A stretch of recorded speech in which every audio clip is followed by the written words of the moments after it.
我哋俾個灣主走路俾台灣主我嘅呀，俾到主耶穌俾查了那個路順利俾我個走，到個走嘅路半年頭到俾，因為俾查了那個走路，這個走路long俾路寧，車俾路寧，俾給我路寧同那個路順利灣主俾我個走，同我俾車到個走路呢，非就俾到主耶穌路俾，阿門。You know, blind spots are the most dangerous to drivers. Yeah. Blind spots are the most dangerous to drivers.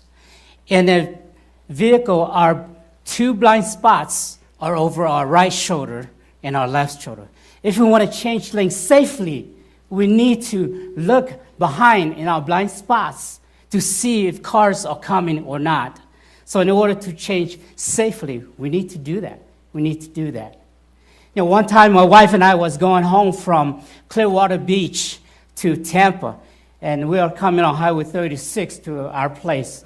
I didn't look over my blind spots, and I just changed suddenly, and came a Corvette right behind me. I almost caused a major accident. I saw those fingers from that driver went up really fast because I didn't look behind me in my blind spots to make sure that no car was coming. You know, in our faith, in our walk with Jesus, there are blind spots that we need to regularly check. We need to regularly check to see if something is coming behind us. We need to always check for those blind spots, for those dangerous things. And to avoid accident on the road, we need to look in our blind spots. In our faith, as we walk with Jesus, we also need to look in our blind spots in our faith for those things that will be pitfalls, those things that will cause us to be in danger. These pitfalls could mean life or death to our spiritual life. These things or these dangers could be, mean life and death to us spiritually. So it is with this in mind that this morning I want to challenge you and also encourage you with focusing on the topic, the blind spots to our faith. The blind spots to our faith.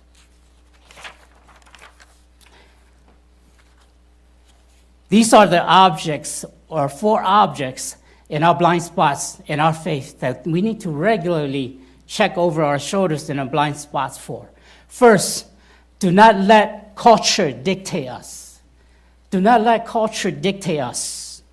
Romans chapter 12, verse 2 says, do not conform yourself to the standards of this world, but let God transform you inwardly by a complete change of your mind. Then you will be able to know the will of God, what is good and is pleasing to Him and is perfect. Today, you and I live in a society that the newest trend, the culture dictates how you and I live, how you and I think. The standards and ways of thinking of the world have infiltrated the church. It has caused many Christians to accept the culture, even that culture is against the scripture, it's against our belief. The culture of the day has become the norm for us. And the scripture has become the discriminations and intolerance. And when we Christians don't abide by culture, we are discriminating against culture. We're not tolerating culture. Now, the standards and the legislation laws of the day will make culture be the good guys, Christians be the bad guys. It's not so much different in Paul's days. In Paul's days, in his time, the Romans were the ruling power of the day. And they have made rules, they imposed rules and standards, and that has become the culture for those days. And those who don't embrace the culture of that day, they will be tortured, be put in prison. And we know in the first century and early second century, we see emperor worship and worship of the gods and the goddesses was the culture. That was the culture. Emperor Augustus was the first Roman emperor. Morrow C. Tenney, in his book, New Testament Service, said, Under Augustus, new temples were erected and new priesthoods were founded. Many worshippers follow the old gods, whether Roman or Greek, and pay them homage, the gods and the goddesses.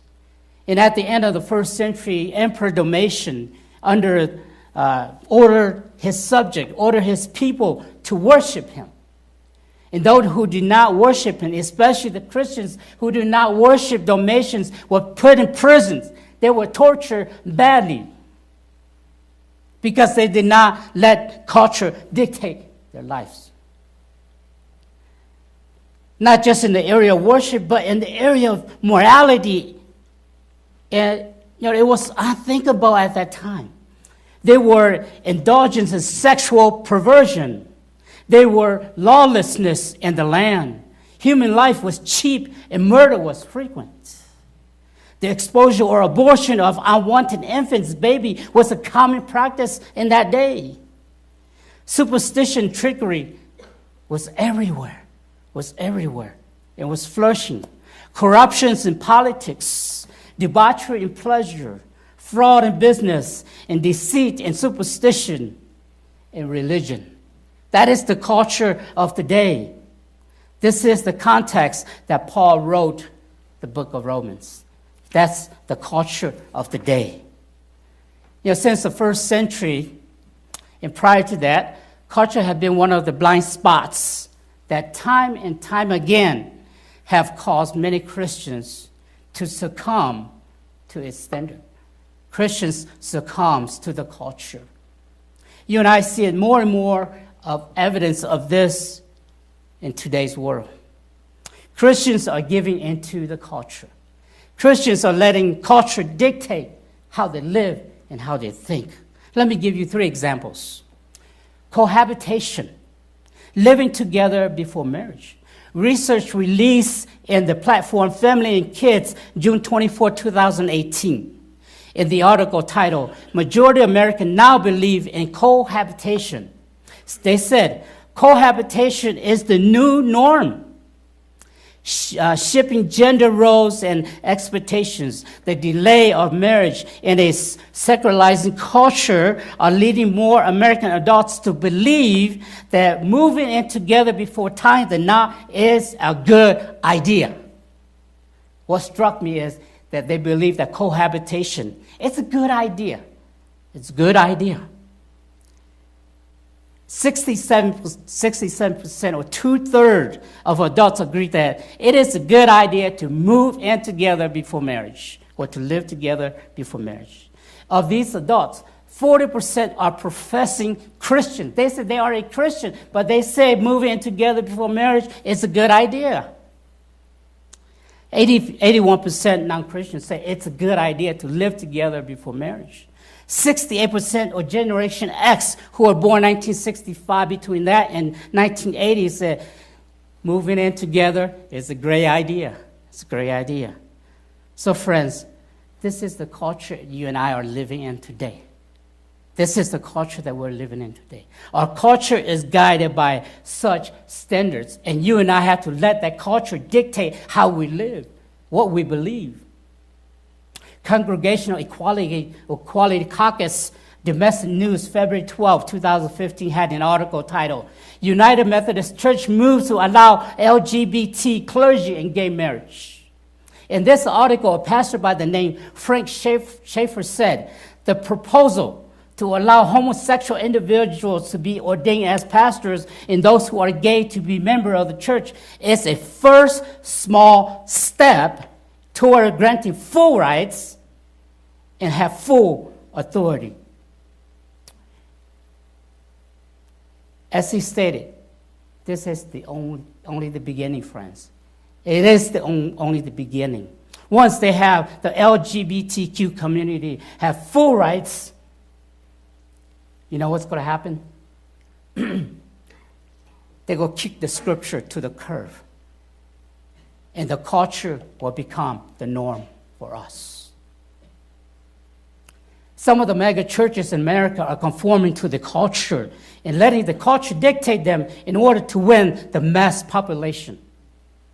Pastor Joe Osteen and his wife, Victoria, are both pastors of his church. Not just him, but his wife is also the pastor. They co-pastor the church. Pastor Stephen Furtick and his wife are both pastors of his church. Not just him, but his wife is also the pastor. Pastor Andy Stanley and his wife were both pastors of his church. Pastor Rick Warren ordained 3 women pastors. A lot of us read a lot of stuff about Rick Warren, but he let the culture dictate, give in to the culture, and he ordained 3 women as pastors. There are others like T.D. Jakes, Kenneth Copeland, and Clifford Dollars. These are letting the culture dictate them so that they will win the mass population. Friends, if today you are still listening to these pastors' sermons, get rid of it. They live according to the culture. Get rid of these people's sermons. Friends, the culture you are living today try to dictate how we live, how we think, how we believe. So are you going to let this be the pattern dictates your life? By no means. We should not let culture dictate. The Apostle Paul said in the verse that we read earlier, it says, do not conform yourself to the standards of this world. So are you and I going to let that be the standard how we live in the world? We should not. Romans chapter 8, verse 5 to 6 says, those who live as their human nature tells them have their minds controlled by what human nature wants. Those who live as the Spirit tells them to have their minds controlled by what the Spirit wants. To be controlled by human nature results in death. To be controlled by the Spirit results in life and peace. Those that does not let the culture dictate how he or she live and how they think will receive life and peace. Those who live by the Spirit are those who are being transformed by the mind. And when we are transformed by the mind, we are not guilty of being judged for our sins by God.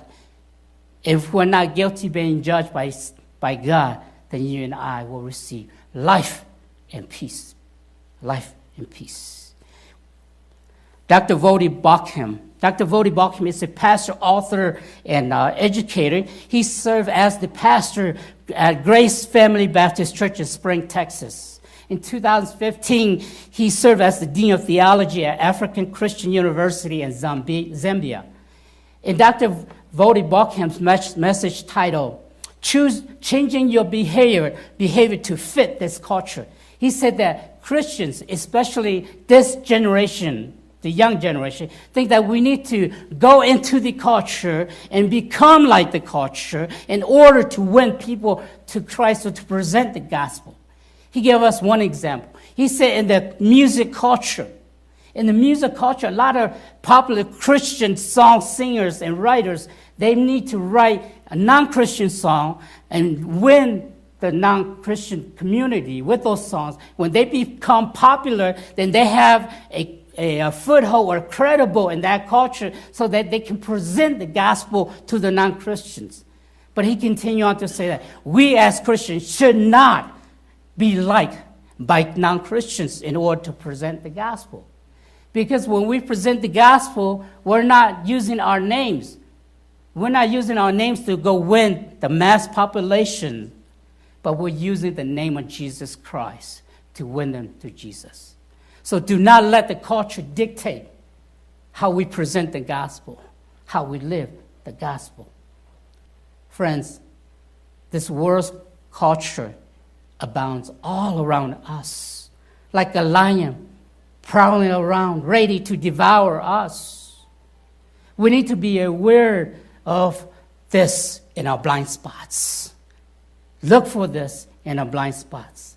So when it jumps at us, about to devour us, we will spot it. We will not give into its schemes. And we will have power, the power of God to overcome it. And we can also help save others from this ferocious beast. The only way we can do this is to look in our blind spots and spot those schemes of the culture. The culture we're living in now is full of schemes. And I know that you know what those schemes are.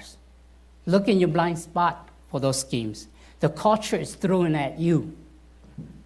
Don't let it hit you. So you and I, we need to check regularly in our blind spots for those schemes of the culture, and do not let culture dictate us.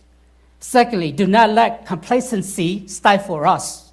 Do not let complacency stifle us. Proverbs chapter 1, verse 32 says this: "For the waywardness of the simple will kill them, and the complacency of fools will destroy them." A waywardness person is one who follows no clear principles, or they don't live by any law. In other words, they wander off on what is good. They don't live by any principles in life. The waywardness person is one who doesn't follow any principles or law that will help build a life so that they will have a good life. Complacency is defined as uninformed self-satisfaction. In other words, I don't care about anything. I'm happy. I'm satisfied.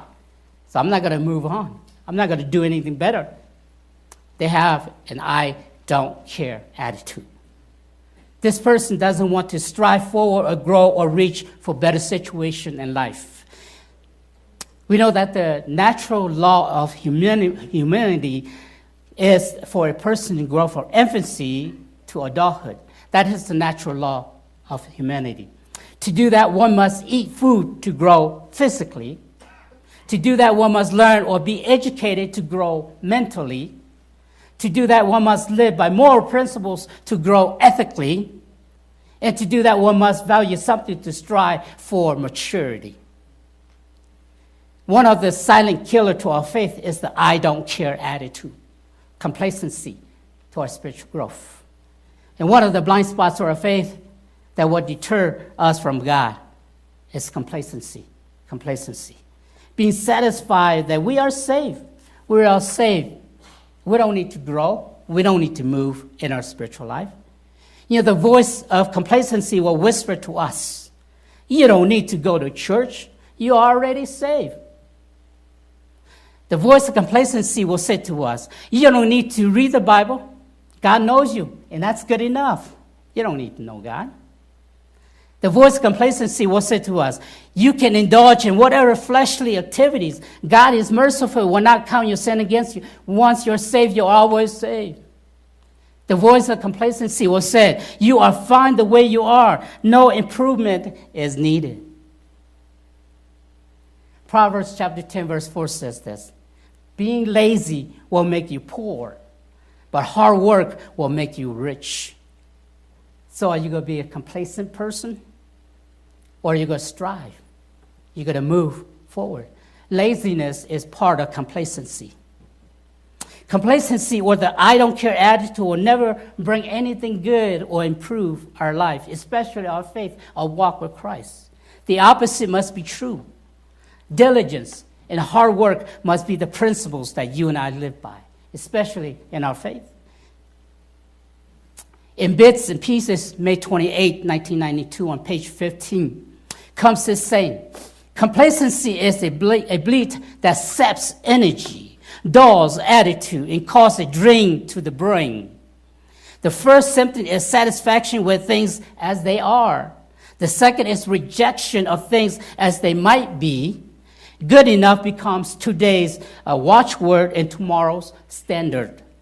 Complacency makes people fear the unknown, mistrust the untried, and harbor the new. Like water, complacent people follow the easiest course, and that is downhill. They draw false strength for looking back. See, complacency will cause us to go downhill instead of up, instead of moving forward. Complacency is a true silent killer. True silent killer. Complacency only deteriorates our lives in our faith. There's a story involved the Butterball Turkey Company, which set a hotline to answer consumers' question about preparing holiday turkeys. One woman called to ask about cooking a turkey that had been in the freezer for 23 23 years. The operator told her it might be safe if the turkey was in the freezer for 23 years under 0 degrees the entire time. But the operator warned this woman, even if it's safe to eat, probably the flavor has deteriorated. It won't taste good at all. So the operator did not recommend her to cook the turkey, eat the turkey. But the caller says, that's what we thought. We'll just give it to the church. Just give it to the church.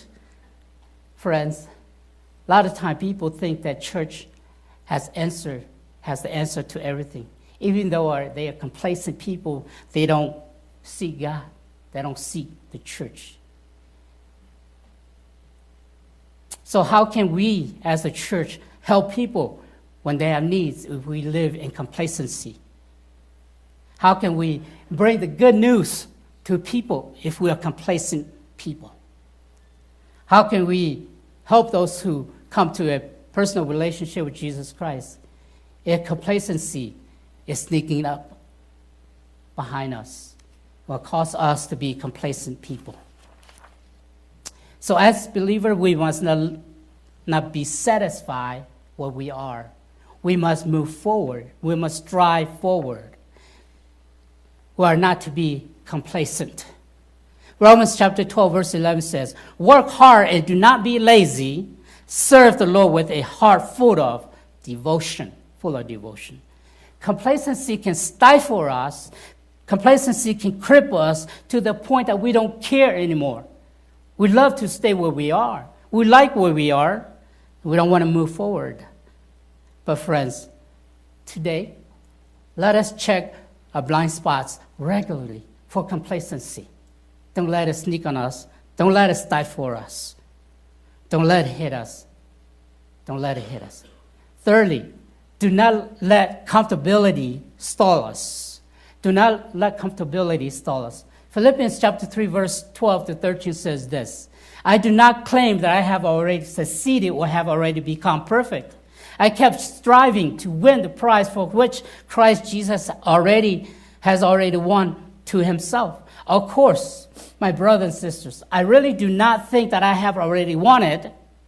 The one thing that I do, however, is to forget what is behind me and do my best to reach what is ahead. Now, I would like to ask you this. How many of you have evaluated your life thus far and pleased with it? You're happy where you are. Or how many of you are comfortable with your lifestyle? You say, man, I have everything in life, so I'm happy. How many of you are comfortable with your faith today? Here in Philippians chapter 3, verse 12 to 13, the Apostle Paul shared his view about keeping moving forward and don't be comfortable where he is in his faith. He said that he has not yet reached the finish line. He has not yet reached perfection. He has not yet obtained the prize that awaits him at the end.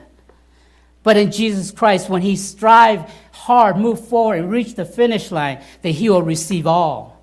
He will receive all. Therefore, he should not focus on the past, but strive hard and do his best to reach ahead. Comfortability is life, and life was not Paul's lifestyle. He didn't stay where he was, but he moved forward.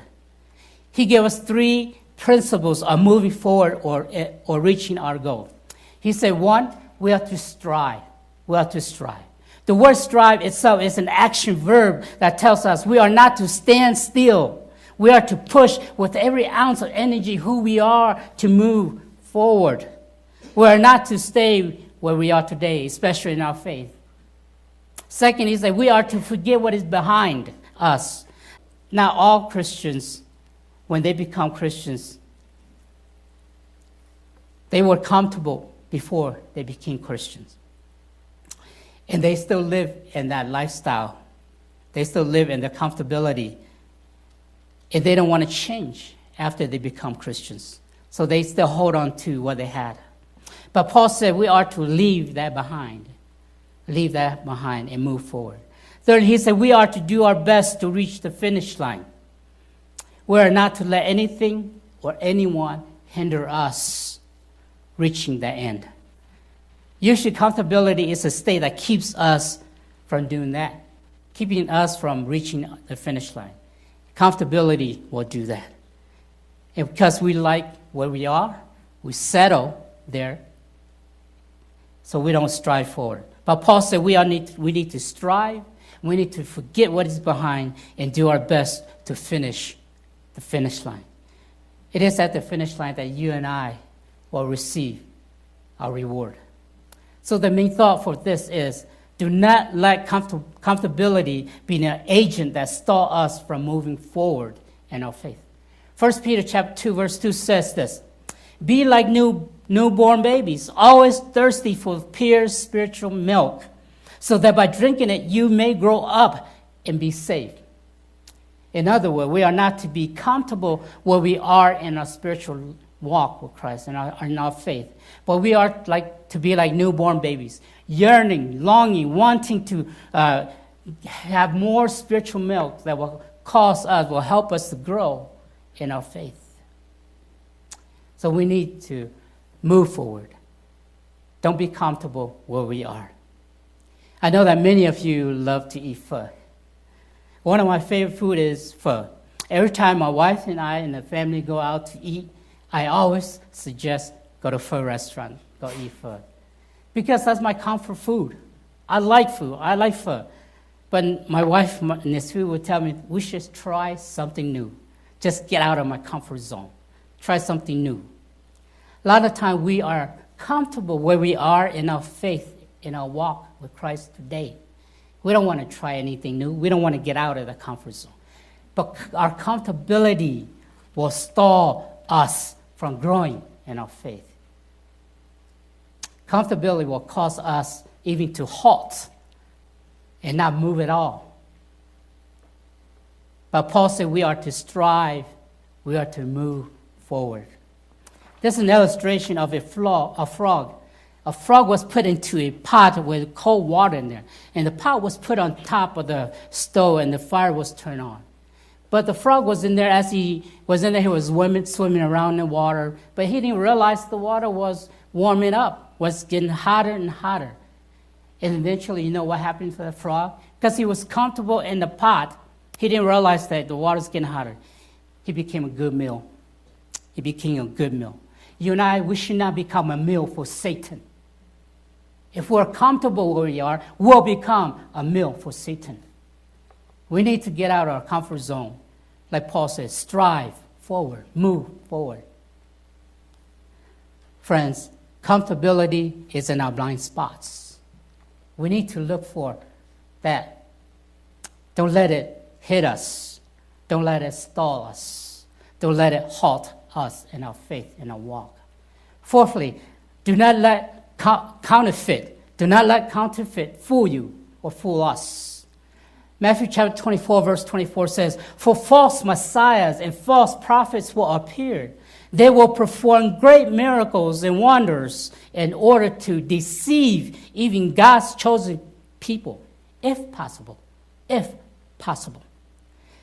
You know, having a keen eyesight is a trait that some people have, right? Having a trait of keen insight to things is what some people have. They can tell right away if something is real or something is fake. But I believe most of us, like me, we don't have that keen insight to what things are, whether things are real or fake. Sometimes even when people say something to us, we might not even have the keen insight to tell what they are really saying to us. But for the most of us, that is hard to do. It's hard for us. You know, there are counterfeits that will try to lure and cause Christians to leave the Christian faith. There are counterfeits such as false teachers, false messiah, false prophets, false pastors, preachers, teachings, and even false faiths. These things might come off as real, looking like the real thing, but they are not. In Acts chapter 20, verse 30 says, the time will come when some men from your own group will tell lies to lead the believers away from them, with them, or after them. So saying that within the church, there will be pastors, there will be leaders, there will be believers right within the church who will lead us astray from Christ. They look like the real pastor. They look like the real leaders. They look like the real Christians. But they are the one that's coming after you. They will lure you away from Christ. These lures proclaim to be Christians, but yet there are one who is leading the Christians astray. These individuals are counterfeiters, and they are doing the work of counterfeit among the Christians. They are the one in our blind spots that we need to look for so that we know who these counterfeiters are and their work of the counterfeit. So how can you and I spot these individuals? How can we see these people in our blind spots? 1 John chapter 4, verse 1 says, "Beloved, do not believe every spirit, but test the spirit to see whether they are from God, because many false prophets have gone out into the world."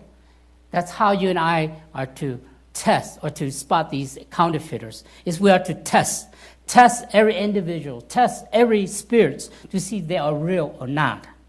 By testing, we are looking in our blind spots so that we know who they are and know their teaching so that we will not be led astray from Christ. You know, when I was the youth pastor at St. Paul Mulline's Church in 2006, the single adult and I went on a short-term mission trip to Cambodia. One afternoon, we went to the open market there, and there I saw a really nice watch in the case. And that's a Rolex watch. But it's only $50. Now, we know that Rolex costs anywhere between $10,000 to hundreds of thousands of dollars. But I saw this watch. It was so nice, and it's a Rolex. It's only $50. So I thought I had a real great deal. So I bought the watch. I took it home. I brought it home. I wore it for 6 months, and it stopped working. Doesn't matter how hard I shake so that the gear will work again. It never did again. It broke. See, it looks like the real thing to me. It's a real Rolex. So I bought it for a real good price. But eventually, it turned out that it was not a real Rolex. It was just a fake Rolex. It looked like the real thing, but it wasn't real. I'd like to do an exercise with you here. Now, I have these two $2 bills. Thank you, Donate. So Xiong for giving me this money. I have these two $2 bills. Can you tell me which one is real and which one is fake?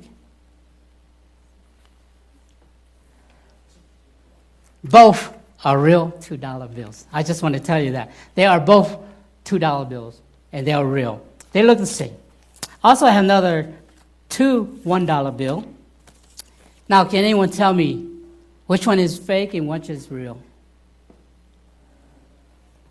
Okay, most of you said this one, right? The left one. Yes, this one's fake. See, the front looks the same, but the back, the one's a copy. See, without examining closely, sometimes we can't tell which is a real one or which is not. The scripture says, counterfeiters will bring counterfeits to the Christians, to our faith. We need to examine closely so that we can tell which is real, which one's fake. So friends, we need to examine. When we examine is when we are spotting, looking at our blind spots to see what is real, what is not. I don't know how many of you ever read the words in your mirror. The words there says, objects in mirror are closer than they appear. Right? The car behind you is closer than they appear.